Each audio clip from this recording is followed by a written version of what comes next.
I was in a very committed relationship. I wasn't married, I was young. I fell pregnant.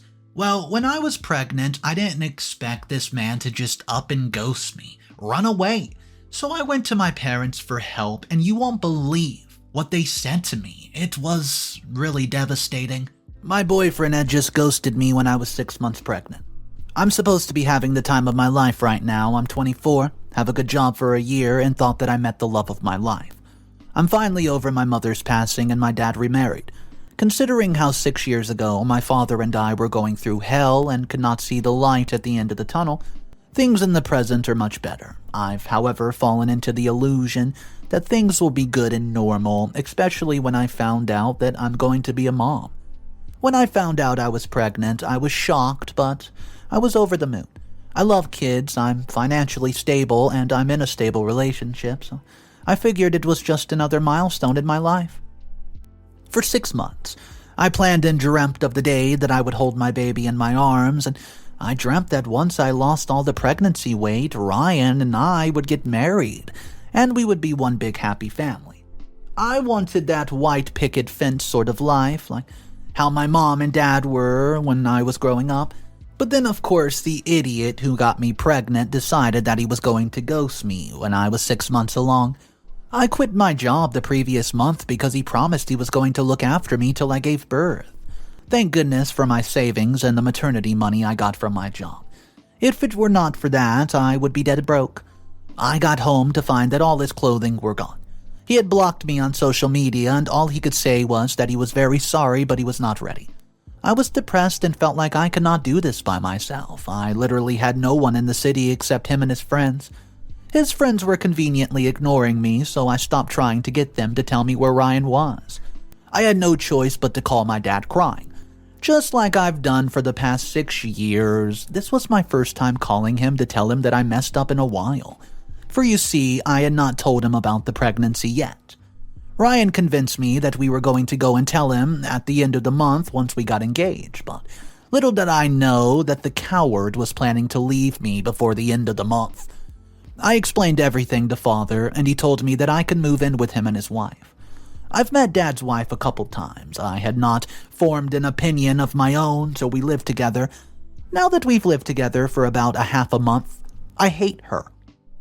This is not just coming from me being a jealous daughter. She's pretentious and fake and treats me like I simply do not exist.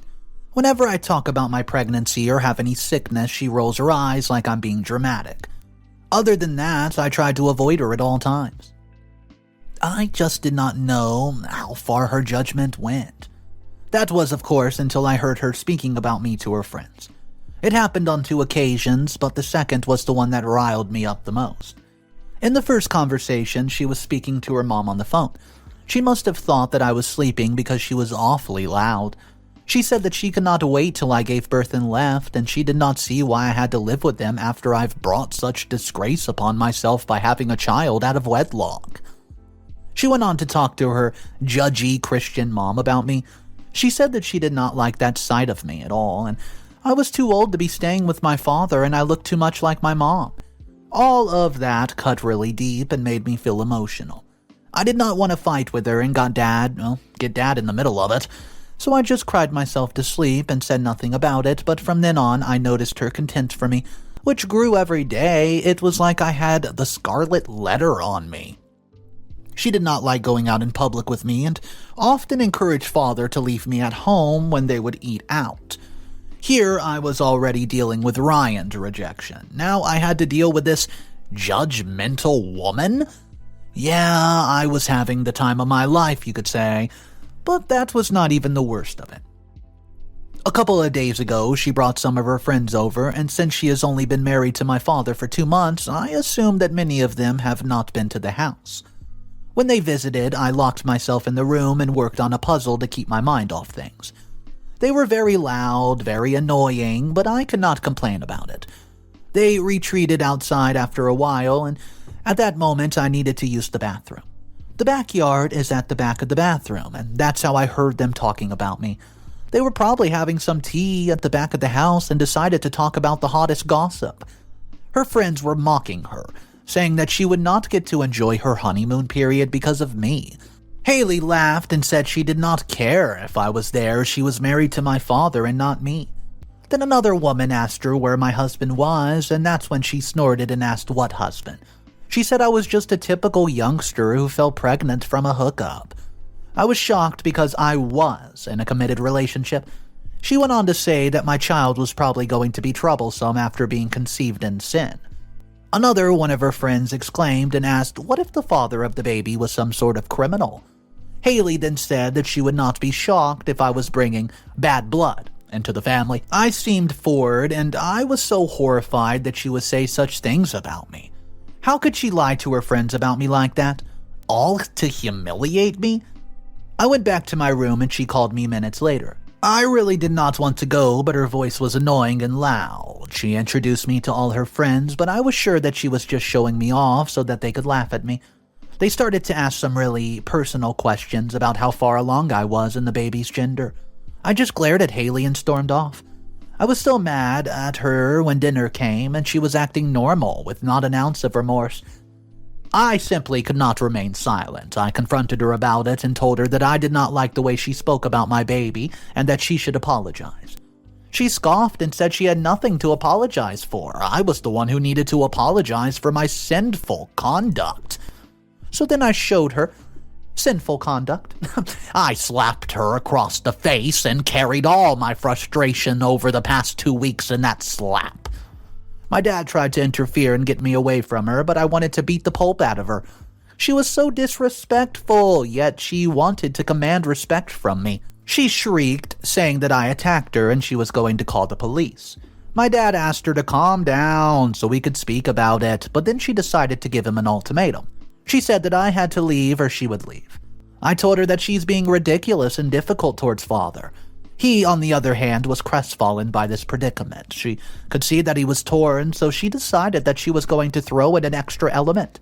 She then revealed she was a month pregnant and did not feel safe staying with me. I saw it. That shift in my father's eyes. He told me to pack my crap. I had an hour. That is how I've spent the past 2 nights in a motel and seriously questioning my life choices. Update number 1. Just a quick update on me and my health. I've just given birth, but the past few months have been hell on earth.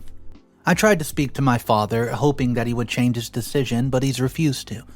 My stepmom blocked my calls from coming through, and they were done with me.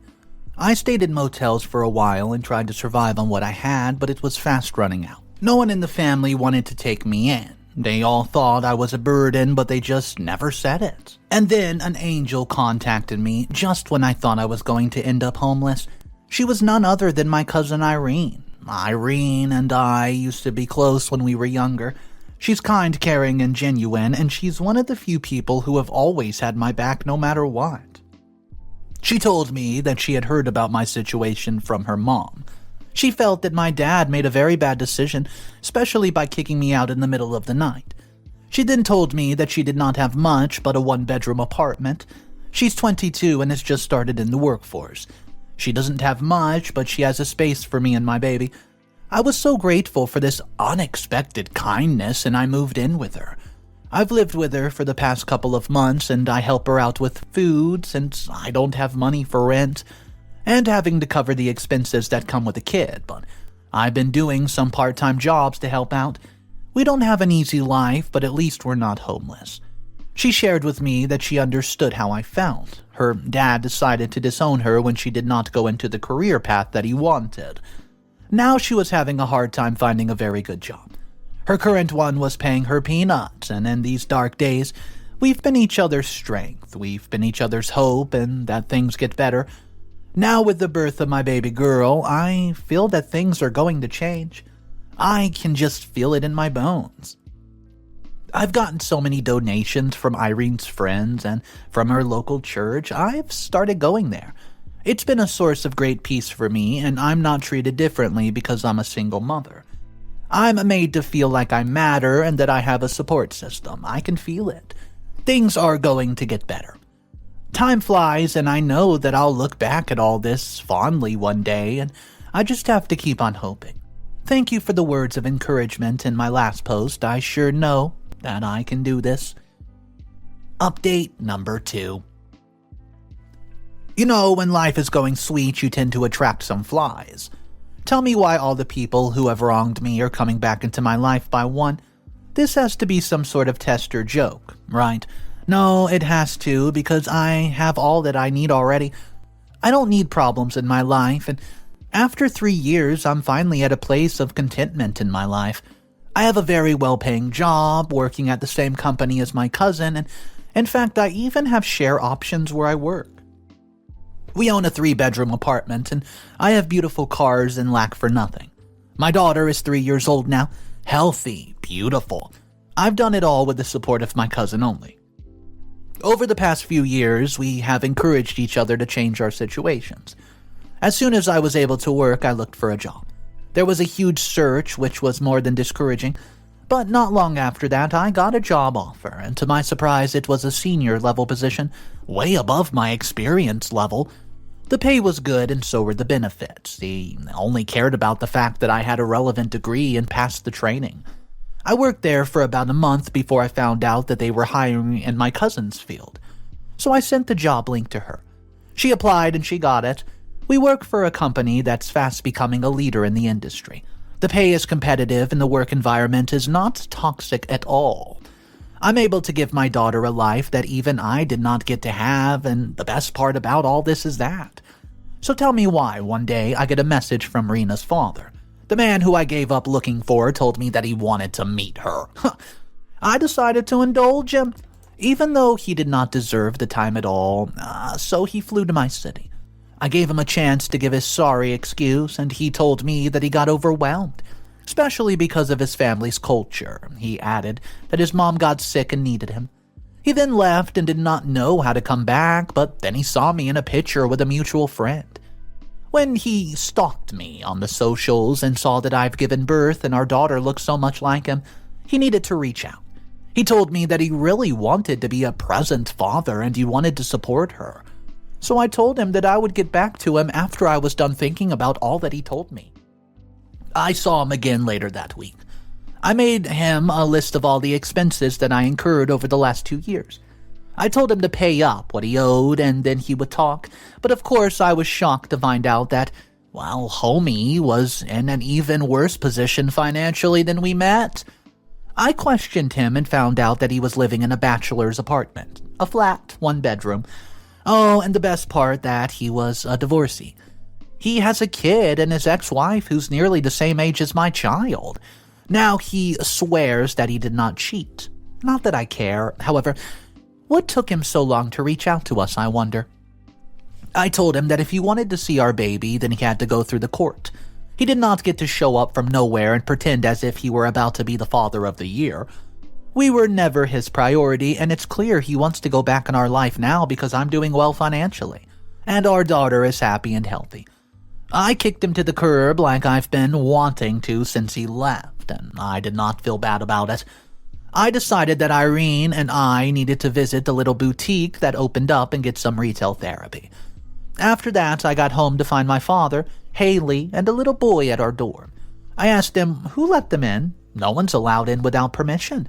They told me that it simply did not matter, they needed my help, and I was equal parts shocked and angry that they would dare contact me after what they've done, but I allowed them to come in and tell me what they wanted. I knew it. Only money could bring them here. Money seems to be a recurrent theme in my life when it comes to people wanting to come back. They forgot that they kicked me out with nothing, so basically my father's workplace is retrenching older employees and hiring younger people for less. So now my father has no job and they're broke. Meanwhile, my half-brother is a special needs child, and they need money for his medical expenses. They wanted to ask me to help them because they had no one. What a sad story, right? But not to me. I felt only rage as I continued to look at them. The disrespect was unlike anything I'd experienced thus far. I told them to leave, but they wanted to protest.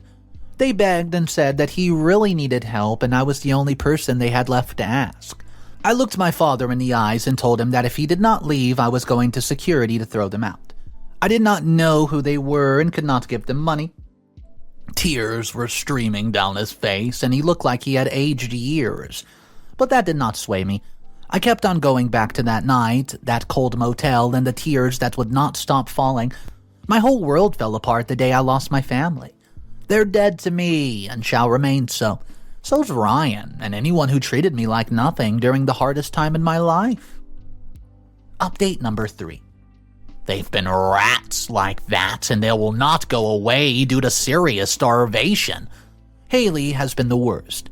You'd be amazed to even think that this same person who got me thrown out 3 years ago. She's been begging me to support them since I have a high-paying job, and I don't know where she gets the information from, but she told me that I can definitely put my brother on my health insurance. Since he's special needs, he really needs the best care, and health care will help reduce the cost. When they initially showed up, my heart was cold as ice. This was right after I had a deal with my ex, and I felt that the world was testing me. How could it be that after I got everything in order with no one else's help but my cousin, they would all come out of the woodwork? How dare they be ashamed and embarrassed when I told them they were no family of mine. They were not entitled to any help. Now, she had the nerve to try to sob. That's right, the nerve. Wow, making me feel like a monster for just refusing to help an innocent little baby who had done nothing wrong. The same baby that I got kicked out of the house because of. My cousin Irene was the only person in my life who I could talk to about this, for she knew the full story. She told me that my stepmom and dad had no right to ask me to help them financially since they put themselves in this position. However, my brother was innocent. She told me that my father told her they were on the verge of losing the house because they did not have money to pay off the mortgage anymore. I was shocked as to how they would not have money, since my dad had a pretty healthy retirement package. That's when I found out that his wife had been spending all his money before he got fired.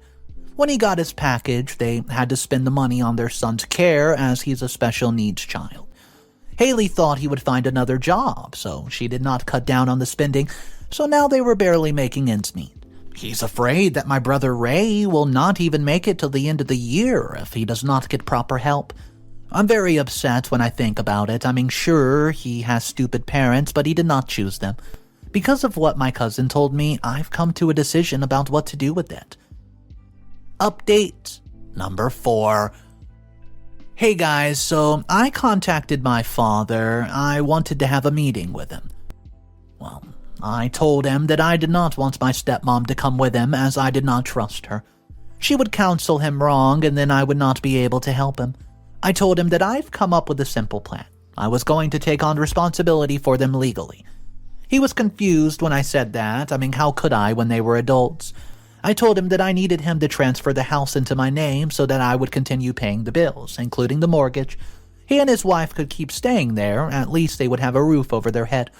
They would keep their bank off their back, and they would focus on making money. I then told him that the second thing they needed to do was to give my custody of my brother. My father looked at me like I was insane. He then asked if this was my sort of revenge. Was I going to take custody of my brother and then mistreat him because of what they did to me? He said that his mom was attached to him, would never let him go. I told him to relax. It was to make things easier for me to take care of him so that he would be on my medical aid. I also sold him on the idea that my city has better facilities for him. He would be able to live a normal life like anyone else. Once they were back on their feet, they could take a more permanent role in his life. I asked him if it was not better for them to focus on feeding 2 mouths instead of 3. He said that was not what he had in mind. He thought I was just going to give them money so they could just recover all of it, and I told him the truth. I did not trust them. They broke my trust once before, and I simply will not let it happen again. He was lucky that I was willing to undertake his debt. No one else would have done that, certainly not the relatives who have turned him away. Like they turned me away not long ago. I think that's a lesson to never depend on family. He told me that he would think about it, and I gave him 3 days.